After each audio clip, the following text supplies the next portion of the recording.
오늘 본문은 사도 바울이 3차 선교 여행을 이제 거의 마치고 이제 돌아가는 예루살렘으로 돌아가는 길에 드로아라고 하는 지역에서 있었던 일입니다. 7절 말씀 보시면 그 주간의 첫날에 떡을 때려 하여 모였다라고 말씀하고 있는데, 이 주간의 첫날이라고 하는 것은 지금의 주일을 말하고 있는 것이고, 떡을 때려 한다라고 하는 것은 성도의 교제를 얘기하고 있는 것이 아니라 고린도전서 10장 16절의 말씀과 같이 떡을 떼고 잔을 마시는 성찬을 말씀하고 있는 겁니다. 그래서 오늘날 예배 때 성찬을 드리고 주일 예배를 드린 것과 같이 지금 그렇게 모여서 예배하고 말씀을 듣고 있는 장면을 우리가 읽었습니다. 자, 그런데 오늘날에도 구약의 안식일을 지켰던 것처럼 오늘날에도 우리가 안식일을 지켜야 된다라고 말하는 사람들이 있습니다. 그래서 그들은 금요일 해 질 때부터 토요일 해 질 때까지 토요일을 안식일로 지키고 예배하는 사람들이 있죠. 자, 그렇다면 왜 우리는 안식일을 지키지 않고 주일에 예배를 드리고 있는가? 어렴풋이 알고 있는 분들도 계시겠지만 오늘 우리는 이 문제를 좀 정리를 하고 그 다음에 그렇다면 주일 예배 때 하나님께서 어떤 은혜를 우리에게 주시는가에 대해서 함께 은혜를 나누도록 하겠습니다. 먼저 우리가 주일에 예배를 드리는 이유가 무엇이냐? 요한복음 20장 1절 말씀 한번 찾아보겠습니다. 자, 사도행전 앞쪽으로 가보시면 사도행전 20장 1절 신약성경 182페이지입니다. 요한복음 20장 1절 말씀 같이 읽겠습니다. 시작. 안식 후 첫날 일찍이 아직 어두울 때에 막달라 마리아가 무덤에 와서 돌이 무덤에서 옮겨진 것을 보고. 아멘. 예수님의 부활을 목격하고 있는데 안식 후 첫날, 이것이 바로 주일을 말하고 있는 겁니다. 주일에 예수님께서 부활하셨다라고 하는 것이죠. 그리고 요한복음 20장 19절 말씀 보시면 안식 후 첫날, 부활하신 그날에 제자들에게 보이십니다. 19절 말씀 같이 읽겠습니다. 시작. 이날 곧 안식 후 첫날 저녁 때에 제자들이 유대인들을 두려워하여 모인 곳에 문들을 닫았더니 예수께서 오사 가운데 서서 이르시되 너희에게 평강이 있을지어다. 아멘. 안식 후 첫날 부활하신 주일날 제자들에게 나타나셔서 평강을 전하신다라고 하는 거죠. 그래서 이제 사도들은 주일날 모여서 예배를 드리기 시작했고, 그리고 이미 바울이 선교 여행을 할 때에도 초대교회 모든 교회들이 이 주일날 모여서 예배하고 있다라고 하는 것을 보게 됩니다. 고린도전서 16장 2절 말씀을 보면 이렇게 되어 있어요. 매주 첫날에 너희 각 사람의 수입에 따라 모아두어서 내가 갈 때에 연보를 하지 않게 하라. 매주 첫날, 이때가 언제입니까? 주일을 말하고 있는 겁니다. 주일날 모여서 예배하고, 지금 사도 바울의 목적이 예루살렘 교회에 구제연금을 가져다 주는 것이기 때문에 내가 갈 때 한꺼번에 하지 말고 매 주일마다 예배 드릴 때마다 조금씩 구제연금을 해서 나에게 전해줘라. 그럼 내가 전해주겠다. 그런 얘기를 하고 있는 겁니다. 주일 예배할 때 그렇게 헌금도 하고 성찬도 했다라고 하는 거죠. 그래서 여러분, 고린도 교회만 주일날 예배했겠습니까? 초대교회 대부분의 교회가, 모든 교회가 주일날 모여서 예배를 했다라고 하는 거죠. 이것이 역사적인 증거라고 한다면, 그렇다면 주일날 예배 드리는 것에 대한 성경적인 증거는 무엇이냐? 창세기 2장 2절 말씀 한번 보겠습니다. 창세기 맨 앞쪽에 창세기 2장 2절 말씀입니다. 창세기 2장 2절 말씀, 창조하실 때의 말씀인데, 여러분, 하나님께서 천지를 창조하실 때 첫날부터 여섯째 날까지는 저녁이 되고 아침이 되니 이는 첫째 날이라, 둘째 날이라, 셋째 날이라, 이렇게 여섯째 날까지 이어지게 되는데, 일곱째 날은 어떻게 끝나는지 한번 보세요. 2장 2절 말씀 있습니다. 시작. 하나님이 그가 하시던 일을 일곱째 날에 마치시니 그가 하시던 모든 일을 그치고 일곱째 날에 안식하시니라. 아멘. 저녁이 되고 아침이 되니 이는 일곱째 날이라 라고 얘기하고 있지 않고 일곱째 날에 안식하시니라 라고 되어 있습니다. 자, 이 말은 무슨 뜻이냐 하면 일곱째 날 이유는 모두가 안식하는 날이다 라고 하는 것을 상징하고 있는 겁니다. 그래서 여러분, 하나님께서 아담과 하와를 만드시고 에덴 동산에 있었던 아담과 하와가 하나님 안에서 안식하잖아요. 평안을 누리잖아요. 근데 여러분, 그 안식과 평안을 누가 깨뜨려요? 아담과 하와가 죄를 지으면서 깨뜨리게 되죠. 하나님과의 관계가 깨집니다. 아담과 하와의 관계도 깨져요. 그리고 사람과 인간, 자연과의 관계도 깨지게 됩니다. 그래서 남자는 어떻게 해야 되면 일을 해야, 땅을 일궈야 먹을 것이 난다라고 말씀하고 있고, 여자는 해산하는 고통을 얻게 된다라고 말씀하고 있죠. 더 이상 안식할 수 없게 되는 상황에 이르게 된 겁니다. 이 깨어진 안식을 회복하기 위해서 누가 오신 겁니까? 신약에 예수 그리스도께서 오셨다라고 하는 거죠. 마태복음 11장 28절 말씀 보시면 예수님께서 이 땅에 오신 목적을 이렇게 얘기하세요. 수고하고 무거운 짐진 자들아 다 내게로 오라. 내가 너희를 쉬게 하리라 라고 말씀합니다. 수고하고 무거운 짐, 죄의 짐을 말하고 있는 거죠. 예수님이 이 땅에 오셔서 십자가의 죽으심으로 우리의 모든 죄의 짐이 예수님께 전가되는 것이고, 그리고 3일 만에 부활하시고 그 모든 죄가 해결되었다라고 하는 겁니다. 완전히 우리 죄가 해결받은 것입니다. 그래서 우리가 안식과 평안을 누리게 되는 것이죠. 그래서 요한복음 20장 26절 말씀 한번 다시 한번 볼까요? 요한복음 20장 26절. 요한복음 20장 26절 말씀입니다. 183페이지 신약성경 요한복음 20장 26절 말씀입니다. 같이 읽겠습니다. 시작. 여드레를 지나서 제자들이 다시 집 안에 있을 때에 도마도 함께 있고 문들이 닫혔는데 예수께서 오사 가운데 서서 이르시되 너희에게 평강이 있을지어다 하시고. 아멘. 여드레를 지나서, 부활하신 날부터 여드레가 지난 겁니다. 우리식으로 계산을 하면 월요일이다라고 생각을 할 수 있지만 유대인들은요, 첫째 날과 마지막 날을 합해서 날짜를 셉니다. 주일부터 시작해서 주일까지 8일째 되는 날, 그때가 언제입니까? 주일날이 되는 것이죠. 주일날 제자들에게 오셔서 너희에게 평강이 있을지어다, 하나님의 안식이 있을지어다라고 말씀하고 있는 거죠. 그래서 여러분, 우리가 지금 언제 예배를 드리는 거예요? 주일날 예배를 드립니다. 안식을 회복하신 날, 부활하시고 여덟째 날, 그리고 새 창조의 날, 부활하신 날, 주일에 우리가 예배를 드리고 있는 것이다 라고 하는 거죠. 그리고 이 주일날 하나님께 예배하면서 하나님께 감사하고 또 매 주일마다 부활하신 주님을 기억하며 감사하는 작은 부활절로 우리가 매주를 지키고 있는 것이다 라고 하는 거죠. 그래서 우리는 토요일날 예배 드리지 않고 주일날 예배를 드리는 것이다 라고 하는 거죠.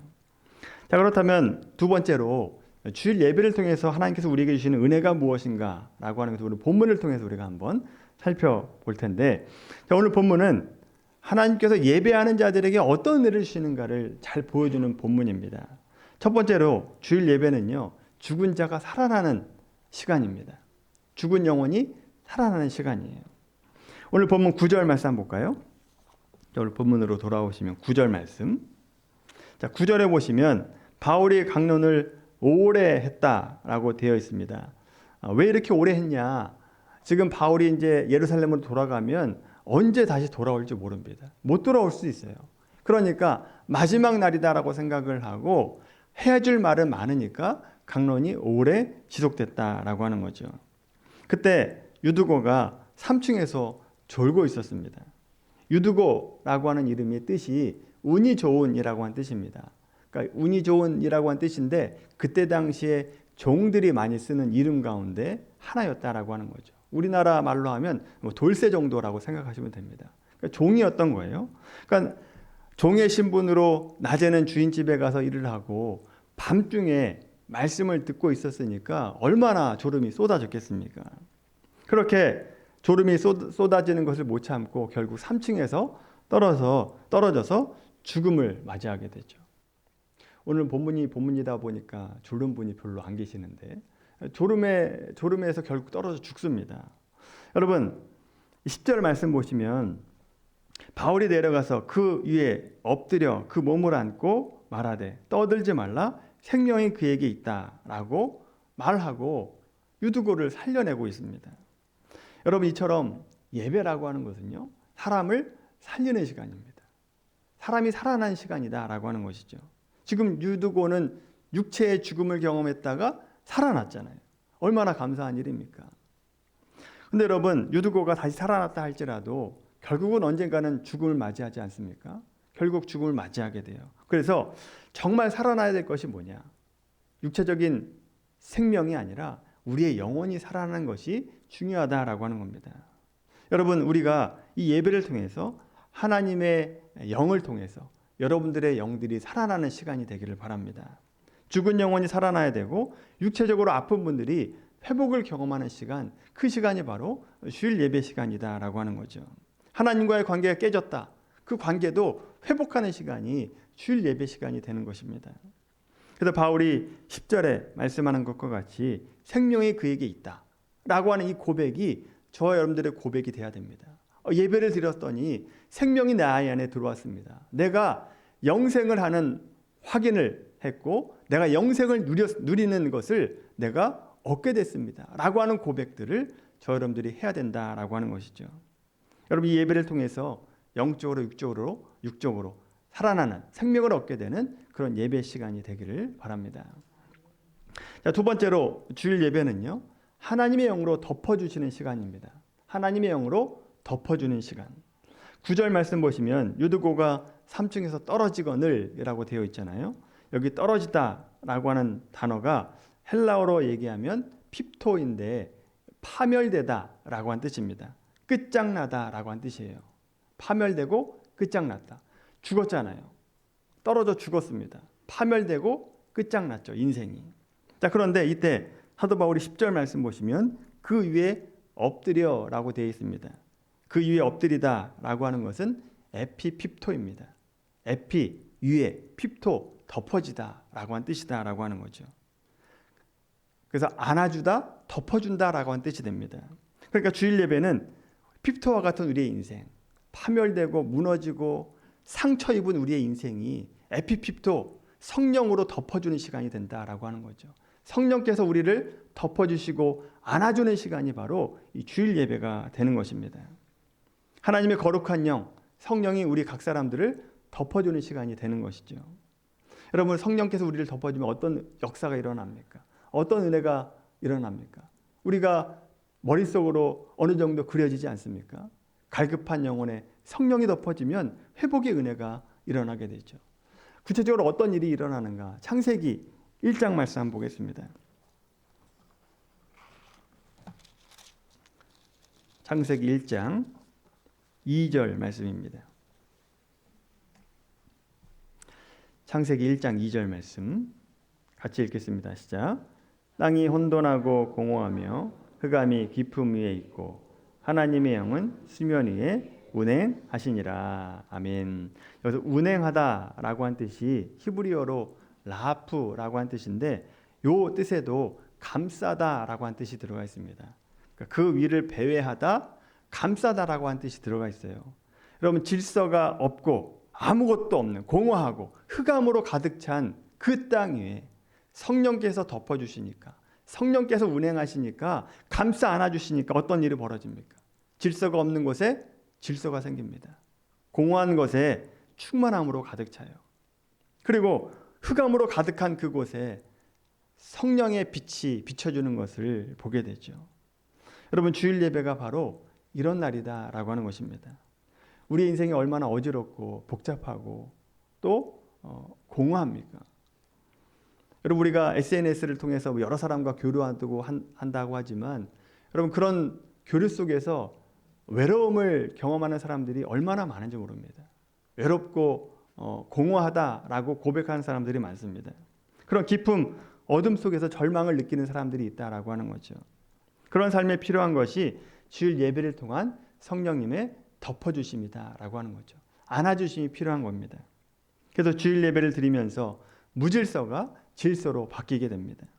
내가 어떻게 살아가야 될 것인가 몰랐는데 방향성이 잡히게 되는 거죠. 공허한 마음 가운데 하나님께서 주신 목적이 생기니까 우리 마음 가운데 사명으로 충만하게 되는 겁니다. 어둠 속에 갇혀 있었던 내 인생이 하나님의 영광으로 가득 차게 되는 것이죠. 여러분, 우리가 주일 예배를 드릴 때마다 이런 성령님의 덮어주심의 은혜가 있게 되길 바랍니다. 그런 은혜가 있어야 창세기 1장 2절에 말씀했던 그 어둠의 장소, 공허한 장소, 아무것도 없는 그 장소에 질서가 잡히고 충만함으로 잡히고 성령의 은혜가 넘치게 되는 빛이 비추어진다라고 하는 것입니다. 자, 세 번째로 주일 예배는 위로를 받는 날입니다. 오늘 본문으로 다시 한번 돌아와 보십시오. 오늘 본문 12절 말씀. 자, 12절 말씀 보시면 하나님의 영으로 덮음받아서 살아난 유득으로 인해서 사람들이 적지 않은 위로를 받았다라고 되어 있습니다. 적지 않은 위로를 받았다. 죽은 청년이 살아났으니까 얼마나 기쁜 일입니까? 기쁜 일이죠. 근데 왜 위로를 받았다라고 얘기하는 겁니까? 어떤 위로를 받았냐라고 하는 거죠. 2주 전에 말씀을 드렸습니다만 위로라고 하는 것은 마라톤 선수 옆에서 같이 그 레이스를 함께 달리는 것은 아니지만 함께 참여하는 그 참여자가 되는 겁니다. 마라톤 레이스에서 페이스메이커 역할을 감당하는 것이 위로다라고 말씀드렸습니다. 자, 그런데 그런 뜻 외에 파라클레오라고 하는 뜻이 있습니다. 오늘 본문에 얘기하는 위로는 파라클레오인데 그 곁에서 클레오, 부른다라고 하는 것입니다. 곁에서 부른다라고 하는 거죠. 위로는 그래서 뭐냐? 하나님의 곁으로 부르는 것이 위로라고 하는 겁니다.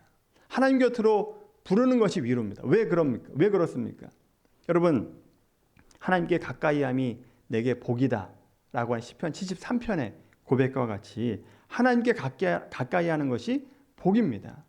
하나님께 가까이 하는 것이 위로가 된다라고 하는 것이죠. 그러니까 유두고를 볼 때마다 뭐가 생각이 났겠습니까?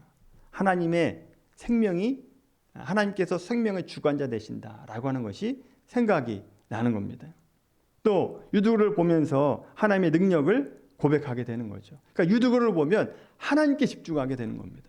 하나님의 능력, 하나님의 살아계심을 우리가 알게 되면서 하나님과 가까이 가게 되면서 위로를 얻게 된다라고 하는 것입니다.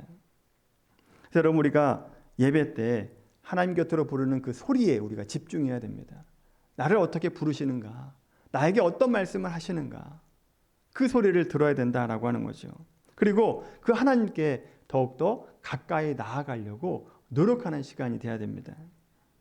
근데 여러분, 우리는 보통 주일 예배 때 하나님께 가까이 가려고 하거나 또는 하나님의 존재를 생각하기보다는 하나님께 받을 것을 생각하는 데가 훨씬 더 많죠. 내가 예배를 드리면서 어떤 하나님의 복을 받을 것인가, 이런 생각을 하면서 드릴 때가 더 많이 있습니다.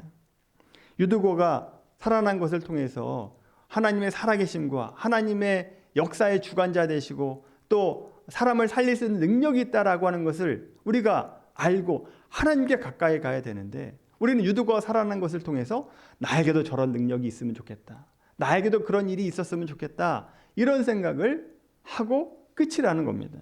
하나님을 생각하지 않습니다. 나의 안위와 성공만을 생각하는 거죠. 이것이 우리의 잘못 가운데 하나입니다만 저 여러분들의 잘못만이 아니라 인간의 본성 가운데 하나입니다. 우리 모든 사람들이 이것에서 벗어나기가 참 어렵다라고 하는 것이죠. 제가 위로를 드리자면 여호수아도 그랬습니다. 여호수아 말씀 한번 찾아볼까요? 여호수아 5장 말씀입니다. 여호수아 5장 325페이지입니다.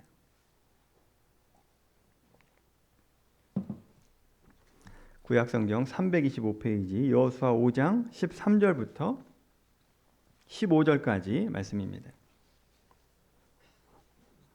여호수아 5장 13절 15절까지 같이 읽겠습니다. 시작. 여호수아가 여리고에 가까이 이르렀을 때에 눈을 들어본즉 한 사람이 칼을 빼어 손을 들고 마주 서 있는지라. 여호수아가 나아가서 그에게 묻되 너는 우리를 위하느냐 우리의 적들을 위하느냐 하니 그가 이르되 아니라 나는 여호와의 군대 대장으로 지금 왔느니라 하는지라. 여호수아가 얼굴을 땅에 대고 엎드려 절하고 그에게 이르되 내 주여 종에게 무슨 말씀을 하려 하시나이까. 여호와의 군대의 대장이 여호수아에게 이르되 내 발에서 신을 벗으라. 내가 선 곳은 거룩하니라 하니 여호수아가 그대로 행하니라. 아멘. 이 장면은요, 여호수아가 전쟁터로 나아가고 있는데 하나님께서 보내신 군대 장관을 만나게 됩니다. 여호수아를 그 가는 길을 막고 있죠.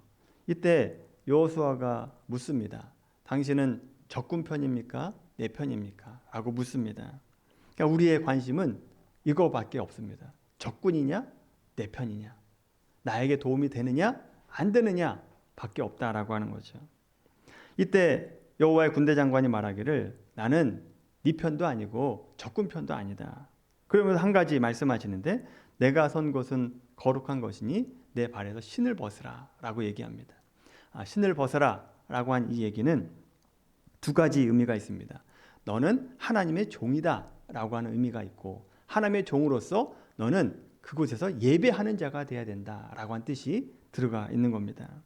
그러니까 여호와의 군대 장관이 나와서 말하는 것은 지금 전쟁이 중요한 게 아니라 너가 하나님 앞에 어떤 존재인지를 아는 것, 그리고 하나님 앞에 예배하는 자로 서야 되는 것이 더 중요하다라고 말씀하고 있는 것이죠. 여러분, 급한 전쟁터, 언제 적군이 쳐들어올지 모르는 전쟁터에서 하나님 앞에 예배해야 된다라고 하는 명령은 사실 쉬운 명령이 아닙니다. 바쁜데 하나님 앞에 예배하라 라고 하는 명령을 지키기가 쉽지 않다라고 하는 거죠. 그런데 여러분, 예배해야만 하나님의 위로가 임하게 됩니다. 하나님께 가까이 가야만 하나님께서 좋은 것을 우리에게 주신다라고 하는 것이죠. 하나님의 위로를 얻게 되는 겁니다. 여러분, 여호수아에게 가장 중요한 위로는 뭡니까? 전쟁에서 승리하는 거잖아요. 하나님께 가까이 가야만 그런 승리를 얻게 된다라고 하는 겁니다. 이런 말씀을 정리하면 우리가 예배를 드릴 때 영과 육이 살아나게 됩니다. 우리가 예배를 드릴 때 성령으로 덮어주심으로 혼돈이 질서로 바뀌고 공허함이 충만함으로 바뀌고 흑암이 빛 가운데로 바뀌게 되는 은혜가 있게 됩니다. 그리고 하나님께 가까이 가게 되면서 하나님의 위로를 경험하게 되는 시간이 예배의 시간이다라고 하는 거죠. 얼마나 큰 은혜입니까? 이거보다 더 큰 복이 어디 있습니까? 이렇게 예배 때 은혜를 주신다라고 하는데 여러분, 오늘 본문에서 말씀하시는 예배의 감격이 여러분들에게 있는가? 한번 돌아보시길 바랍니다.